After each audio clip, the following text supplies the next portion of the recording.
Okay, it is time for my weekly vlog, although it's been longer than a week since we've all caught up in this vlog format, so it's more like a week and a halfly vlog. How are you all doing? I hope you're all doing well. Welcome back to Mr. Francy. I am so glad that you are able to join me today to catch up on what's been going on with me for the past week and a half in this new month, March of 2024. My goodness. Can you believe we're already in March? This year is going by really, really, really quickly. Okay, so for those of you who are new to the channel, hello and welcome. Please do consider subscribing and click that notification bell so that you'll be notified each and every time I do upload a video. In these vlogs, I talk about different things. I give a life update, I give updates on TV shows I'm watching, and I also talk about my reading. So lots and lots and lots of things to discuss. As far as the life update is concerned, there's not really a lot to discuss this time round, so I'm just continuing on doing what I'm doing, doing the work I need to do, and yeah, it is what it is. No real big, massive change that has come about. I spoke last time about finding out about my anxiety diagnosis and getting medication for that. I've been taking that for a while now, my anxiety meds, and it's been really, really helpful. Not only has it been helping me with my anxiety, but I feel like I'm in a much better mood these days than I have been for a while. I mean, I am typically your glass half full type guy anyway, but, I feel like I'm even more happy than normal, and I think that's because of these pills. So, yeah, I'm thrilled, and it's all going very well on that front. All right, let's quickly talk about TV, because I have a lot to talk about when it comes to reading. Okay, so this is in no particular order, just covering, TV that I've been watching from the 1st to the 10th of March 2024, and I'm going to go in reverse order and start, well, actually not actually reverse order, but anyway, I'm going to start with something recent, which was The Traders USA Season 2 has now wrapped up. Oh my goodness, can you believe Season 2 is over? Good news is we are getting a Season 3. It's been announced, so I'm very, very happy about that. Cannot wait for that to come out. I'm guessing it's going to take a while for it to come out, but I am looking forward to it coming out. I was very much looking forward to the reunion. I didn't even know that there was a reunion in Season 1 until a month after the reunion had aired, so I was looking out for the reunion for Season 2 this time round, and found out that the reunion and the finale were both done on the same day, so I was able to watch both of them. I was looking forward to the reunion. I felt like I knew exactly what was going to happen with the season finale. I was shocked because it was the other way around. The finale blew me away. The reunion was more of a sleeper. I didn't find it to be that exciting. I was happy that Peppermint was there and that she got to say a couple of things about being voted off first. Yeah, there's a lot of things I could say to that, but my hope is that they do cast another queen from RuPaul's Drag Race in Season 3 of The Traders. I'd like to see how that queen will do. I don't know which queen they would cast. Maybe Dayla would be good. Yeah, all you out there who have watched RuPaul's Drag Race, what queen would you recommend? I'm thinking Ben de la Creme, but, or even Jinx. I don't know how Jinx Monsoon would do on the track. You know who would be great? Bianca Del Rio. Let me know what you think about that. Do you think Bianca Del Rio should be on the Traders? Could you imagine? Oh, that would be something. Anyway, let's, keep talking. So yeah, very, very happy. Traders Season 2 is now wrapped up. The finale shocked me. I won't reveal names. All I will say is that we went into the episode with 6 people left. The trader got to murder one last time. The final remaining traitor got to murder one last time. They did, so we got down to 5. We went to the final round table, and 5 became 4. I was very surprised at who was voted off in that final round table. I did not expect that at all. Then we go out to the Fire of Truth with 4 four contestants remaining. The fourth place person was voted out. I did fully expect that to be the case. Then we got down to 3, and then things happened that really surprised me that I don't think I can talk about because at this stage it probably is a spoiler. But if you saw the finale of season 2, I'd love to know, of the Traders USA, I'd love to know your opinion in the comments below, because something happened that, as far as I'm aware, has never happened before on Traders. So I was very, very, very surprised. And that led into something that intrigued me about the reunion that I wanted to see discussed. And it really didn't go the way that I thought it was going to, as far as that particular topic. So anyway, I'll leave that there because I don't want to give away too many spoilers. I'll just say I'm mostly happy with how it turned out. I thought the end game was really, really exciting and different. But my favourite did not win. Then again, I mean, my favourite of the whole season was probably voted out, like, I don't know, halfway through. So, yeah, that's fine. But my second favourite made it towards the end, so that was good. Alright, let's move on and talk about Drag Race very quickly. We have the current season. RuPaul's Drag Race season 16. So, yeah, the latest episode came out last night, and if you have been keeping up to date, was the Power episode where they did the, where they all sung about trying to motivate people to vote. Given what's going on in the United States at the moment with drag queens and the LGBTIQ plus community and laws and things like that, it is very important for everyone in America to vote to save that situation. I'm not going to comment too much on it because I don't live in that area, and in fact I live in a country where you don't have a choice when it comes to voting. So in Australia, for those of you who live in America and who don't know this, in Australia you have to vote. Once you turn 18, it is mandatory to vote. If you don't vote, you will receive a massive fine for not voting. So it's compulsory in Australia to vote, where in America it's like you need to register to vote, and if you don't and you don't vote, no one really cares if you don't vote. So, but it's very different here in this country. I wish we had adopted the same thing as America, because I feel like the Americans who do, and I don't want to make this political, but just a very quick generalized thing. I feel like Americans are that vote are more informed because they choose to vote, whereas Australians, we have to vote. We don't have a choice. And so you have a lot of uninformed voters that vote, and yeah, that can impact things. Anyway, we'll move on. So yeah, RuPaul's Drag Race season 16. I do have a favourite, and that favourite is still in the competition, which I was very, very, very happy about. And yeah, I thought it was overall a good episode. Okay, I'm also going to talk to you about RuPaul's Drag Race UK versus the World, because I saw that latest episode as well. And whilst I was very sad for the contestant that left, how do I say who it is without saying a name and without giving things away for those who haven't seen the episode yet? But anyway, okay, there was a queen who kept ending up in the bottom, and that queen finally went home.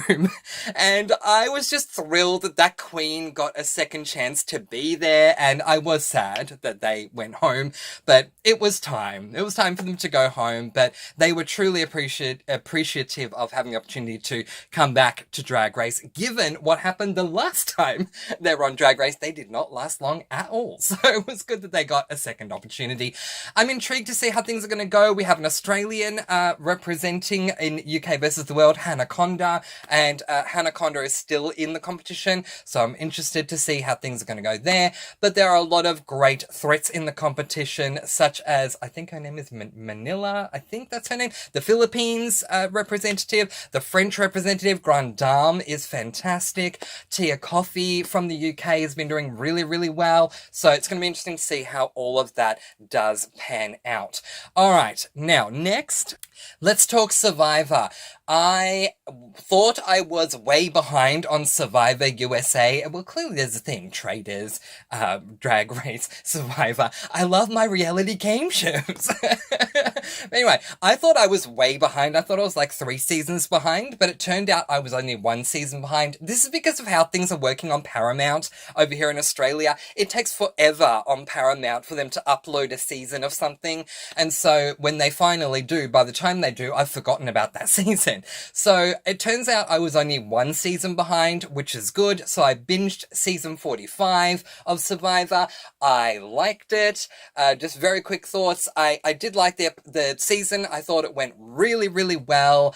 I loved the JT Steve 2.0 relationship that we had going on, again without saying names, but if you know, you know. I loved that. I was happy for the final 3. I was very surprised with the player that won, and I just don't think I personally would have voted for them. But then again, I wasn't there with them 24/7. I only saw the highlights of what they show us on TV. So, yeah. But going off what I saw, I would have voted for either of the other two. I was having quite a while trying to determine, because I always do, right before the players go to vote for the winner, the jury goes to vote for the winner, I always pause the stream and think, okay, if I was in the jury right now, who am I voting for? And so we have someone who is seated in the middle, and then 2 people on the outside, and the one seated in the middle won. And so, but the 2 on the outside, I was thinking between those 2 who I'd go for. And I'm going, do I go for the left one? The one on the left really shouldn't have made it to the end. And the fact that they did, they deserve so much credit. The one on the right played a phenomenal game. Who do I vote for? And ultimately, I voted for the one on the left. Turns out the one on the left got no votes from anyone. So I would have been the sole vote for that person. But yeah, second place, I wanted the person on the right to win, and the person in the middle won. And I was very surprised that the person in the middle won. I felt like they only had one thing on their resume to give them the win. So yeah, I was very surprised about that. But if you've seen Survivor Season 45 USA, let me know what you thought in the comments section below. I am not up to date with Season 46. I don't know if I will be up to date with 46. I think I'm going to wait again for 46 to come out on Paramount Plus, and it's going to take a long time. So just be mindful of that. I don't know what I'm going to be watching moving forward, but I have been watching Claire Lovecat on YouTube. I just have to give Claire a massive shout out. Claire Lovecat, Luvcat.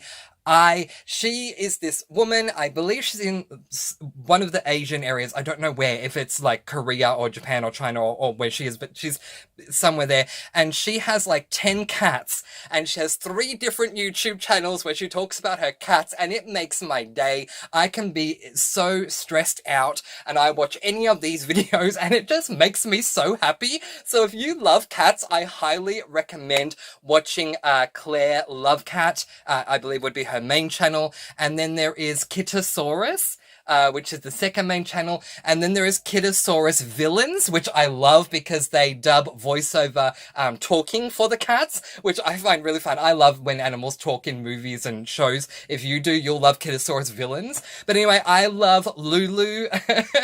Lulu is a very small cat, and Lulu just makes my day. But the way that... So Lulu, spelled Lulu, is pronounced it with that dialect as though it's written as R-U-R-U. So it's Ruru. I love Ruru so much. I love Choo-Choo, Ruru. They all have these 2-syllable names like Choo-Choo, Ruru, Didi, Toto, Dodo, Nana. And I friggin' love these cats so much, if you can't tell.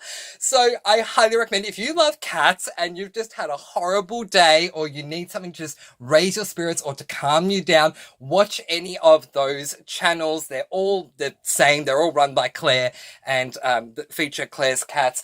I highly recommend watching Kitasaurus Villains, starting with that one, because you get to know the cats' personalities a lot more when you watch that one. But oh my gosh, I'm going to keep watching these videos until Claire stops making them. They are wonderful. How did I not know about this? If you've been watching them already, because apparently Claire's been doing videos for many, many, many years now. If you knew about this, please comment below and tell me what your thoughts are on Claire's videos with her cats, because they are fantastic.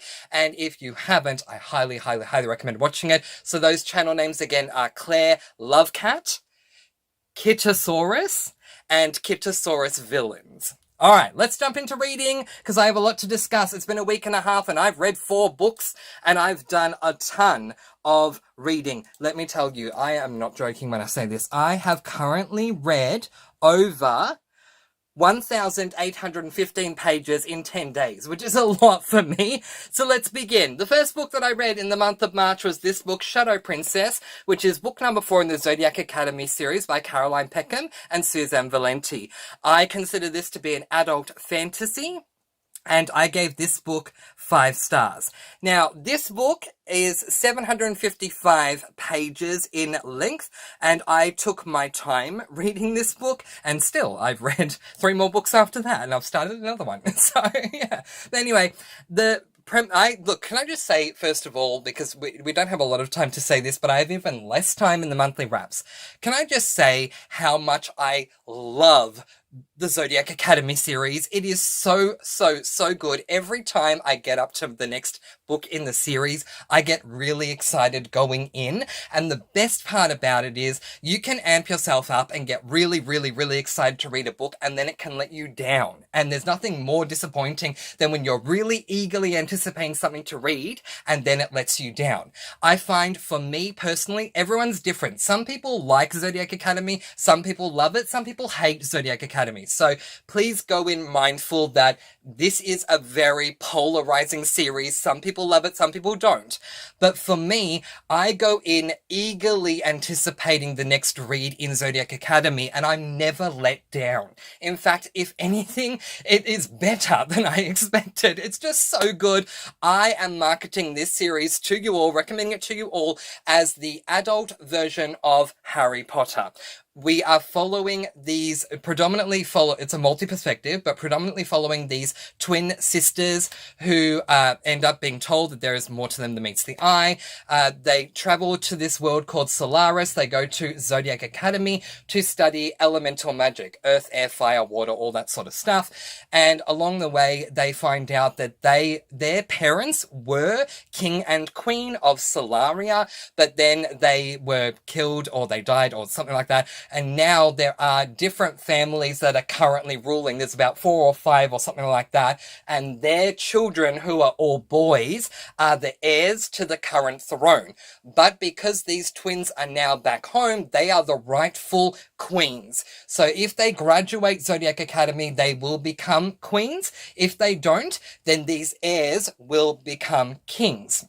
So because of this, there's a rivalry in the school between the current heirs and the potential future queens, along with a whole lot of fantasy and magic. And there is also some, what's the word I'm searching for here? Spicy scenes. Please be mindful. There are spicy scenes in this series. So don't just step into it thinking it's sweet and innocent. It is an adult fantasy series for a reason. Spicy scenes happen. Amber alert, warning, spicy scenes happen. But as long as you're aware of that, oh my gosh, it is so thrilling to read. I love this series. So I gave this one 5 stars. The premise of this one, again, this is book number 4 in the series, is after the events of the lunar eclipse, Tori and Darcy must learn to deal with the darkness which shadows their lives. With a secret binding them to Darius and Orion, they must find a way to all work together for the greater good, but some things are easier said than done. And so to my thoughts, actual tears. I cried actual tears at the end of this book,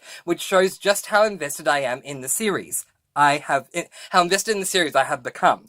I did not appreciate the sudden ending at all. I won't reveal what happened, but I did not appreciate that suddenly out of nowhere, the end came up. I was like, no, we can't end it here. You can't do this, Caroline Peckham and Susan Valenti. I don't want to move on and read other books, but I'm somehow going to force myself to. The whole series, as well as this book, are amazing. But the final fifth of this book was full on in the best possible way, and I know I will suffer a book hangover with this one.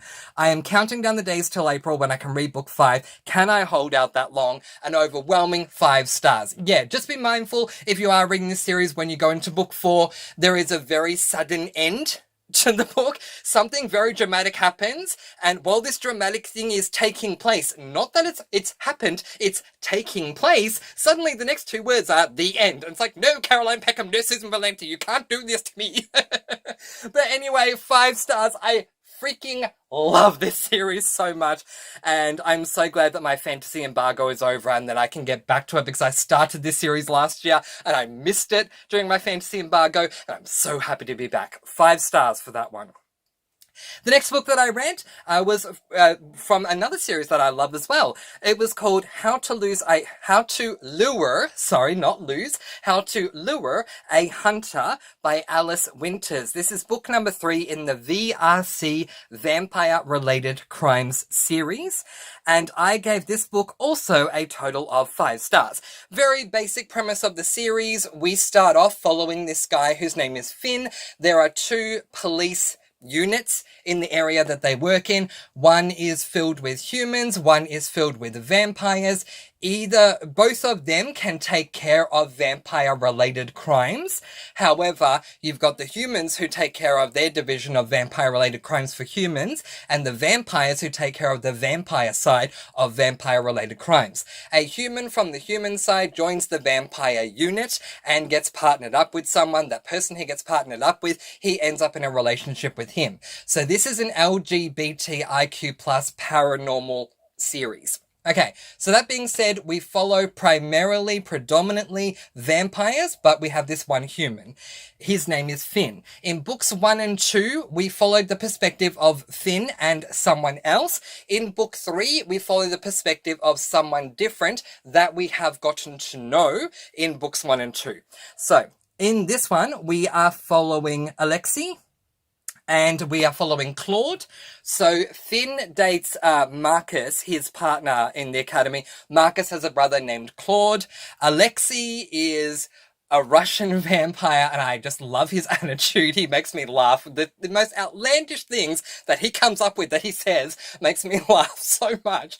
But anyway, I was laughing a lot throughout the course of this book. But then Marcus has a brother whose name is Claude. Claude is called in to assist with a case, and Claude falls very hard for Alexei. Alexei has gone through some PTSD in a last relationship he was in, so he doesn't know if he wants to ever be in a relationship again, but these two start working together on this case and slowly but surely develop feelings for one another. But there is so much more to this than meets the eye.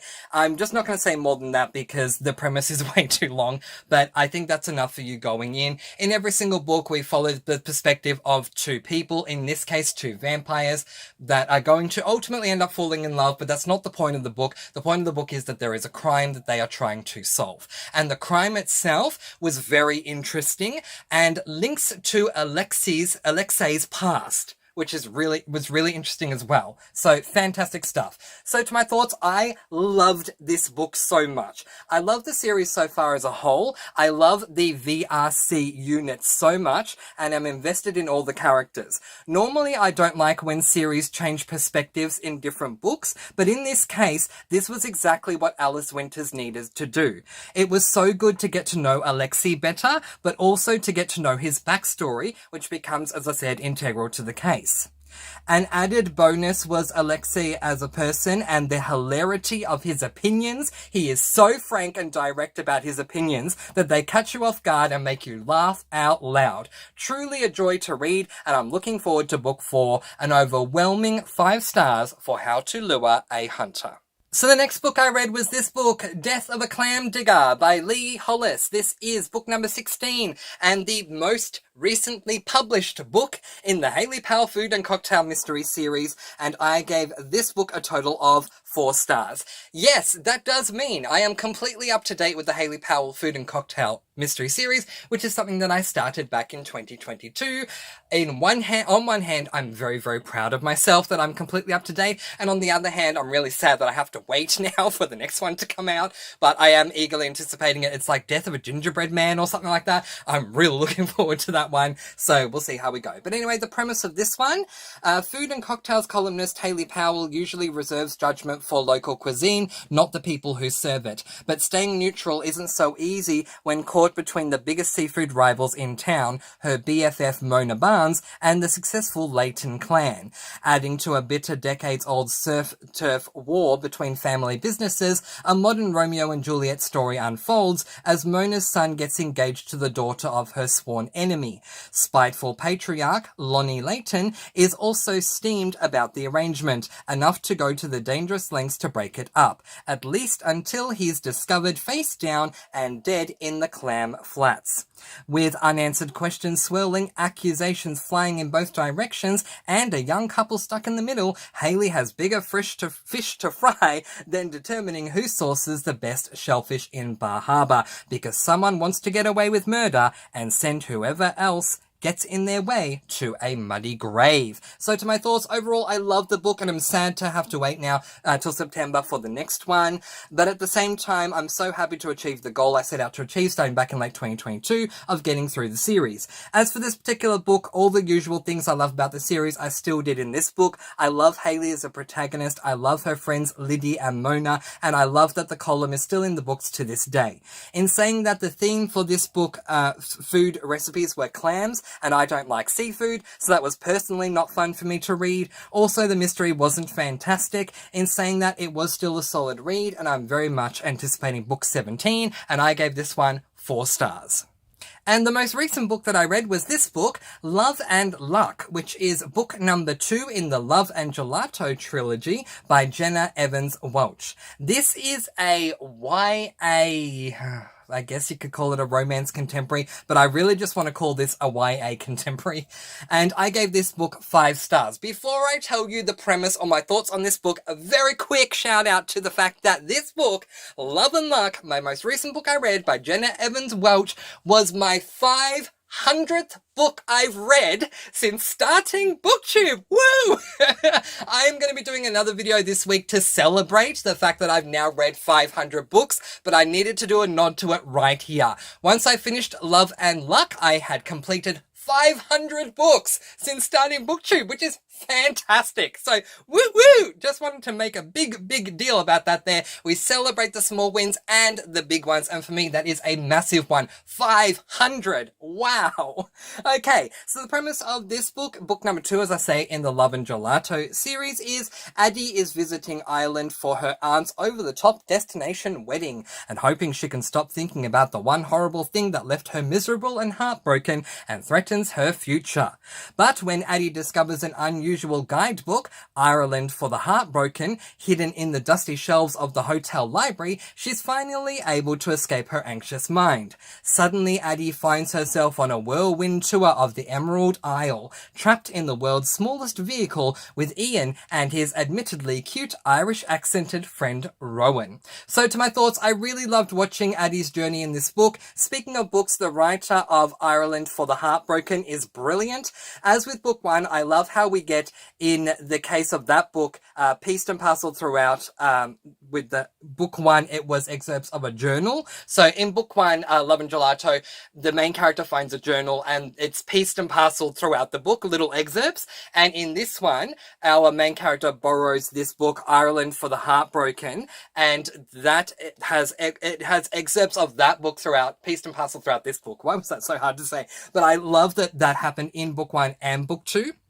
Okay, this was such a fantastic book. I wouldn't call it a romance, though. I'd simply call it an amazing, hard-hitting contemporary. Fantastic stuff, once again, Jenna Evans Welch, and I gave this book 5 stars. I'm so happy, but we're running out of time, so let's quickly look ahead to next week. I am currently reading In Farm's Way by Amanda Flower, which is book number 3 in the Farm to Table, well, it was trilogy. It's now a quartet, because the next book is coming out, so I am going to read book 4, but I'm currently reading book 3, and after I read that book, if I have more time, I'm then going to read Eli Over Easy by Phil Stamper. And then I am up to my 3 Campers and Criminals, and then my One Famous 5, and I'm done for the month, and it's only the 10th of March. So I may start book number 5 in the Zodiac Academy series towards the end of March, and then, obviously have a lot more time to read it. But I'm having a fantastic reading month so far, and I hope you are too. I'm going to let you all go with peace, blessings, and so much love. Please do be kind and love one another and spread your sparkling energy all throughout the world. And until next time, happy reading. Bye, everyone.